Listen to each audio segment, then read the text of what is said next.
नमस्कार, मैं हूं संदीप चौधरी। बात कर रहे हैं बिहार की। चुनावी शंखनाद हो चुका है और इस बार एक बात यह भी साफ होती दिख रही है कि युवाओं पर अच्छा खासा जोर होगा। 2019 का अगर आप चुनाव देखें, बीजेपी प्रधानमंत्री मोदी की एक खास रणनीति दिखी थी, फर्स्ट टाइम वोटर्स को टारगेट करने की रणनीति। और यही चीज अब बिहार में भी दोहराई जा रही है क्या? और ये मैं किस लिए कह रहा हूं? ये इसलिए कह रहा हूं क्योंकि तेजस्वी यादव आरजेडी के सर्वा उन्होंने पोस्टर्स जारी कर दिए हैं, अपने घर के बाहर पोस्टर लगा दिया है। इकलौते वो दिख रहे हैं और युवा सोच की बात कर रहे हैं कि युवा बिहार को चलाएंगे।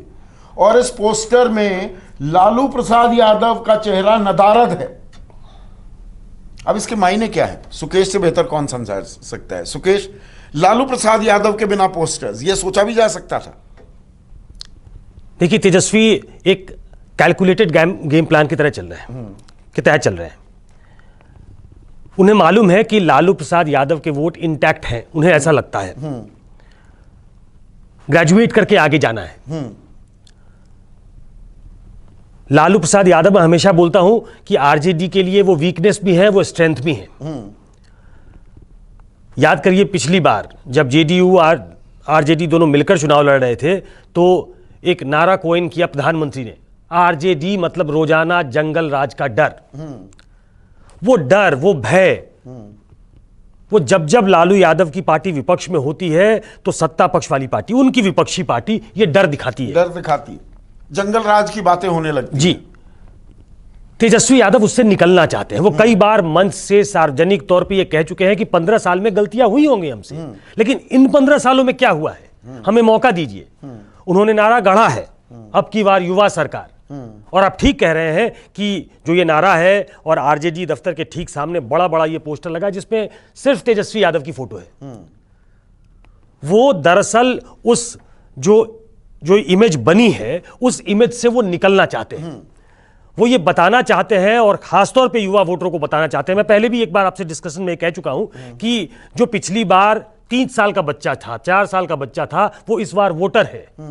जो 2005 में 3-4 साल का था, अब वो वोटर है। हाँ।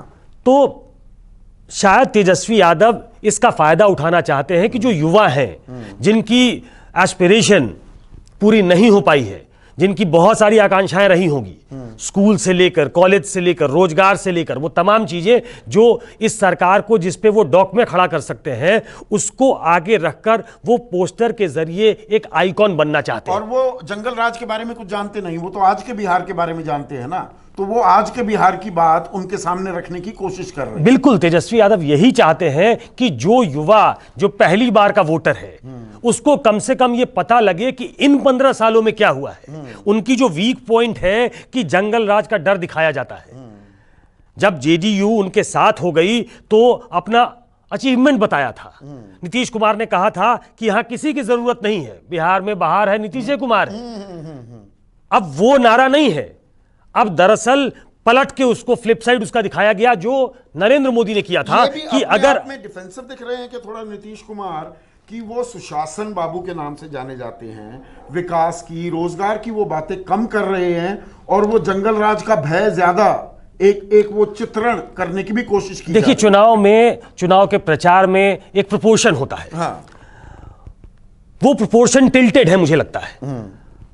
वो अपने सामने एक ऐसे परिवार के मुखिया को, एक ऐसे परिवार की विरासत को संभालने वाले लड़के को खड़ा करना चाहते हैं जिसको उनकी पार्टी ऑलरेडी डिमोलिश करने में लगी हुई है, जिसको वो टेंटेड मानते हैं, जिस लालू यादव को जो कन्विक्टेड हैं। लेकिन इसी कन्विक्टेड यादव के साथ लालू यादव के साथ उन्होंने समझौता किया था।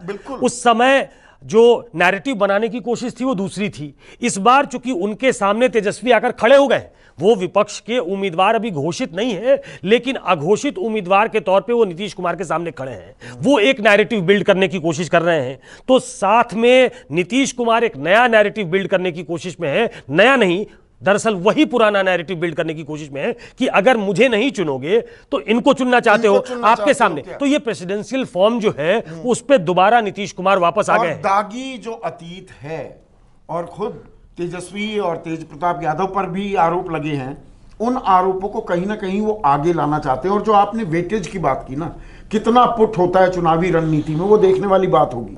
अभी नीतीश कुमार सीधे नहीं इतना बोल रहे, लेकिन अब पटना की सड़कों पर कई पोस्टर्स लगा दिए हैं हम पार्टी ने। जीतन राम मांझी ने सीधे नकारा और निकम्मा कह रहे हैं कि इस निकम्मे को चुनोगे क्या? हाँ, वो अब ये अकेले जीतन राम मांझी की तो रणनीति नहीं हो सकती, जेडीयू सामने नहीं आ रही है, पुश तो उनका भी होगा। तो राजनीति में ये खेल तो चलता है। वो देखिए, वो हैंडपिक्ड है नीतीश कुमार के द्वारा। वो उन्हीं तेजस्वी यादव को, उसी यादव परिवार को नकारा कह रहे हैं जिसके साथ 2019 में चुनाव लड़े थे। 2015 में वो नरेंद्र मोदी के साथ थे, 2019 में वो आरजेडी के साथ थे, 2020 में वो नीतीश कुमार के साथ है, और नीतीश कुमार ने उनको हैंडपिक करके अपनी तरफ ले लिया है। तो बहुत सारा एम्यूनिशन जो जिसका इस्तेमाल जेडीयू नहीं करना चाहती है, वो कांधा इस्तेमाल कर रही है। और आपकी ठीक जानकारी है कि अलग अलग जगहों पे पटना में आज के दिन में वो पोस्टर पटे पड़े हैं जिसमें नकारा बेटों की बात हो रही है। मतलब लालू यादव कन्विक्टेड हैं, बेटे नकारा हैं, और उसको हाल के दिनों में जो दुखद घटना हुई है, और ये बहुत त्रासदी है राजनीति की, रघुवंश प्रसाद सिंह की मौत हुई, उनकी मौत को लेकर जिस तरीके से राजनीति हो रही है, चिट्ठी को लेकर जिस तरीके से राजनीति हो रही है, उसी को तो मध्य में रखते, जो वो चिट्ठी था, जो उसका मर्म था, और जो 3 लाइनों के अंदर ही अपनी पूरी व्यथा उन्होंने जाहिर कर दी थी रघुवंश बाबू ने कि 32 साल आपके पीछे खड़ा रहा कर्पूरी ठाकुर की मौत के बाद, अब बस और नहीं, और फिर उनकी मौत हो जाना। तो देखिए, संवेदनाओं पर राजनीति तो चलती नहीं है, संवेदनशीलता तो वो हाशिए पर रहती है। इसका इस्तेमाल तो करेंगे, और क्यों ना करे बीजेपी और जेडीयू और जीतन राम मांझी, कि देखिए इन लोगों के चलते वो कहने की कोशिश करेंगे ना कि रघुवंश बाबू की मौत इन लोगों के चलते। अब सुचिता की राजनीति की तो बात हम छोड़ ही देते हैं, इसलिए राजनीति में ये इस्तेमाल तो होगा। इसलिए मैं कहा त्रासदी है ये कि एक व्यक्ति जिसकी चिता की आग अभी ठंडी नहीं हुई है, उसकी लेगेसी को लेकर इस तरीके से जंग होने लगी है कि लालू यादव, तेजस्वी यादव उस लेगेसी को आगे बढ़ाएंगे, या दरअसल उनकी लेगेसी जो है वो कहीं ना कहीं उस पाले में जाकर गिरती है जो पाला नीतीश कुमार का है। जब तक वो जिंदा थे पता नहीं उनकी लेगेसी की चर्चा कितने लोगों ने की, उनका मूल्यांकन किस तरीके से कितने लोगों ने किया ये नहीं मालूम, लेकिन ये जो हम पार्टी ने लगाया है उसमें उसके मध्य में कहीं ना कहीं वो कातिल बताने की कोशिश कर रहे हैं, और सारा जो ठीकरा है वो यादव परिवार पे फोड़ रहे हैं कि इनकी वजह से एक ऐसा व्यक्ति जो बड़ा समाजवादी आइकॉन था वो चला गया। तो कुल मिलाकर एक मैं इसको गंदी राजनीति कहता हूं कि इस तरीके से राजनीति में ये डर्ट आ गया है जिसके जरिए जाएगा कि रघुवंश प्रताप सिंह को सबसे ज्यादा दिक्कत इस बात की भी थी, भाई राज्यसभा तो भेजा ही नहीं, ऊपर से ये रमा किशोर सिंह जो एक और ठाकुर नेता है, पर उनको अब दबंग बताया जा रहा है, उनको एक मुसलमान बताया जा रहा है। ये बात अलग है कि 2014 में एलजेपी के टिकट से वो लड़े थे, वो इन्हीं के खेमे में थे। वही मैं कह रहा हूं कि देखिए ये छोटी बातें हैं, ये दरअसल ट्रिविलाइज करके देखने की बात है। रघुवंश प्रसाद सिंह एक खाटी समाजवादी नेता के तौर पे उनका जन्म हुआ। वो मैं कल संजीव के साथ डिस्कशन में कह रहा था कि बहुत कम लोग जानते हैं कि जिस समय के आसपास लालू यादव ने राजनीति शुरू की उसी समय उन्होंने अपनी राजनीति शुरू की। कर्पूरी ठाकुर के मंत्रिमंडल में मंत्री रहे, बड़े खास रहे लोहिया और कर्पूरी के। तो एक लंबी चौड़ी लेगेसी थी। बहुत सारे लोग उनको ठाकुर नेता के तौर पर देखते हैं। उनके जाने का दुख उन लोगों में ज्यादा है जो छोटे गरीब पिछड़े तबके से आते हैं, क्योंकि वो कहीं ना कहीं रिलेट करते थे रघुवंश प्रसाद सिंह से। उन्होंने दिया बिल्कुल, मनरेगा पे बहुत हम लोग चर्चा कर चुके हैं कि मनरेगा ब्रेन चाइल्ड भले ही सोनिया गांधी का रहा हो, लेकिन उसको ओन कर लेना, उसको अंगली जामा पहनाया जाना, बहुत से लोग उसके खिलाफ थे। उसके नोडल मिनिस्टर के तौर पे उसको ओन करके दिल से लगाकर उसको पार्लियामेंट में पास करा के कानून का रूप देना, ये उनकी उपलब्धियों में से एक होता है। लेकिन हम बात कर रहे हैं तेजस्वी की, और तेजस्वी क्या पुराने युवा फैक्टर, युवाओं पर इतना जोर मैंने 2005 हो, 2010 हो, 2015 के चुनाव हो, युवाओं पर इतना जोर नहीं देखा है। ये अपने आप में एक साउंड पॉलिटिकल रणनीति दिखती है। ये साउंड पॉलिटिकल रणनीति है, मैं मानता हूं इसको। अगर ये क्लिक कर जाती है तो मुझे मालूम है, और एक बार नीतीश कुमार ने बातचीत के दौरान मुझसे ये कहा था कि देखिए नेताबाजी नहीं पलटते। उस समय बहुत सारे नेता नीतीश कुमार को छोड़कर चले गए थे, और प्रचंड बहुमत के साथ नीतीश कुमार जीत कर आए 2010 में। तो तब उन्होंने बातचीत में कहा था जब जनता मन बना लेती है तो उसमें नेता मैटर नहीं करते हैं। देखिए, युवाओं पे जो फोकस है उसकी वजह है, आप रोज ही डिबेट करते हैं कि रोजगार एक बड़ा इशू है, कोरोना एक बहुत बड़ा इशू है। चाहे कोई भी सरकार हो देश की, इक्का दुक्का सरकारें छोड़ दें, तो कोई भी सरकार हो आज की तारीख में वहां की जनता से पूछिए तो वो 100% सरकार के कामकाज से खुश नहीं होंगे, क्योंकि महामारी इतनी बड़ी थी। और जो मिसमैनेजमेंट है, जो स्वास्थ्य व्यवस्था की स्थिति है बिहार में, वो किसी से छिपी नहीं है। बुखार से जब इतने सारे बच्चे मर जाते हैं तो वहां इस पर चर्चा करना बेमानी है कि वहां बहुत दरकार है करने की, बहुत जरूरत है करने की। नीतीश कुमार को बहुत ज्यादा ध्यान देने की जरूरत है स्वास्थ्य विभाग पे। तो कोरोना का काल है, बाढ़ वहां है ही, बहुत सारे लोग बेरोजगार हो गए हैं, तो बेरोजगारी एक समस्या है। और इन सबके मध्य में रोजगार किसको चाहिए? बेरोजगार कौन हो गया है?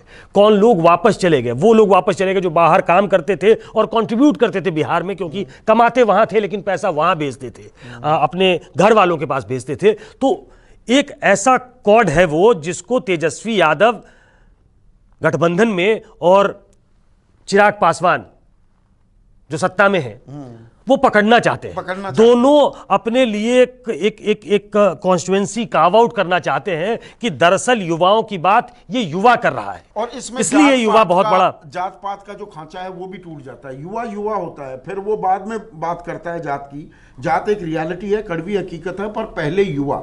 और ऐसे में आखिरी सवाल देखिए, और ये दर्शकों को हमने पहले भी बताया, ये समझिए कोरोना काल के बाद पहला चुनाव होने वाला है। ये वर्चुअल चुनाव होगा। नेता वहां चुनावी रैली कर रहे हैं, मंच सजा रहे हैं, गांव में आ रहे हैं पूरे रेले के साथ। वैसा नहीं होगा इस बार कोरोना के चलते। तो सोशल मीडिया का एक बड़ा इंपैक्ट होगा, और सबसे बड़े कंज्यूमर्स कौन है सुकेश? वो युवा है, बिल्कुल, जिनके हाथ में फोन है। उनके हाथ में फोन है। पहले ओपिनियन मेकर्स कौन होते थे गांव देहात में? आपने इतने चुनाव किए हैं, बड़े बुजुर्ग कहते थे कि भाई ये आदमी ठीक है, और वो मैसेज परकुलेट करता था। इस बार उल्टी गंगा बहने वाली है। युवा बताएंगे दद्दा ये हो रहा है, तो इसीलिए भी युवा सब उसे पकड़ने की फिराक में। ठीक कह रहे हैं। और जो ये मोबाइल है ना, इसने नए जमाने की राजनीति को शेप कर दिया है।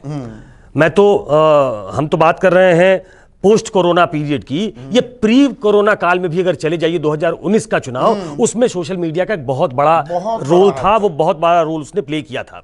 मुझे लगता है कि इसको देखते हुए जो पार्टियां बहुत ही सोशल मीडिया फ्रेंडली पार्टी नहीं थी, वो भी इसमें प्लंज कर गई है। आरजेडी जैसी पार्टी, उनका मीडिया, सोशल मीडिया पे प्रेजेंस बहुत मैसिवली बढ़ा है। उनको चाहने वाले, उनका एक समर्थक वर्ग वो खड़ा हो गया है। तेजस्वी भी अब तो मतलब ट्वीट करते हैं, नहीं ऑन डिमांड अवेलेबल है। अगर आप इंटरव्यू के लिए कहिए तो वो स्काइप पे फटाफट टी शर्ट पहन के, अपना कुर्ता पहन के स्काइप के सामने उन्हें नए जमाने की हकीकत मालूम। नीतीश कुमार भी सोशल मीडिया पर इस तरह से एक्टिव नहीं है, तो वो एक एडवांटेज लेना चाह रहे हैं शायद तेजस्वी, कि नीतीश कुमार को भी एक्टिव होगा ना। बीजेपी अपने आप को प्रोजेक्ट कर रही है, बीजेपी नीतीश कुमार को प्रोजेक्ट करने के लिए अभी तक कोई सोशल मीडिया पर एक्टिव नहीं थी, अब होगी।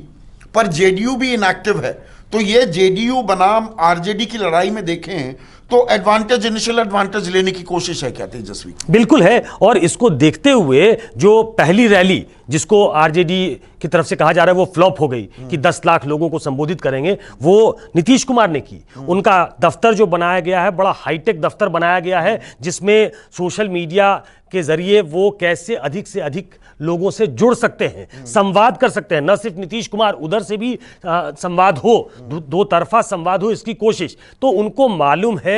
और इसकी जो एक बैकग्राउंड है, एक रणनीति उसकी तैयार कर दी थी प्रशांत किशोर ने, जब वो 2015 में जेडीयू के लिए कैंपेन मैनेज कर रहे थे, जेडीयू आरजेडी गठबंधन को वो देख रहे थे, तो उन्होंने कुछ सोचा था उसके बारे में। मुझे लगता है कि एक बैकग्राउंड तैयार था, एक भूमिका तैयार हो गई थी, उस पे जेडीयू आगे बढ़ना चाहती, वो पीछे नहीं, वो लैग बिहाइंड नहीं करना चाहती। उन्हें मालूम है कि इस बार उनकी चुनौती जो है वो तेजस्वी यादव से है। वो टिपिकल आरजेडी के उस खांचे से निकले हुए नेता नहीं है जो लालू यादव थे। वो एक ऐसे तेजस्वी यादव से भिड़ रहे हैं जो नए जमाने के नेता हैं, जो इंटरैक्शन जानते हैं, जो इंटरैक्ट करना चाह रहे हैं और उन मुद्दों को पकड़ रहे हैं जो उनकी कमजोर कड़ी हो सकता है नीतीश कुमार की। बिल्कुल। तो युवाओं के हाथ में चाबी है क्या इस बार? सत्ता की चाबी बिहार में युवाओं के हाथ में है क्या? इसका भी फैसला जल्दी आ जाएगा जैसे ही चुनाव के नतीजे आते हैं। आज के लिए बस इतना ही। नमस्कार, मैं हूं मानक गुप्ता। अगर आपको हमारा ये वीडियो पसंद आया हो तो इसे लाइक और शेयर जरूर करें, और हां, हमें सब्सक्राइब और फॉलो करना ना भूलें ताकि आप देश और दुनिया की कोई खबर मिस ना करें। तो जुड़े रहिए हमारे साथ और देखते रहिए न्यूज़ 24।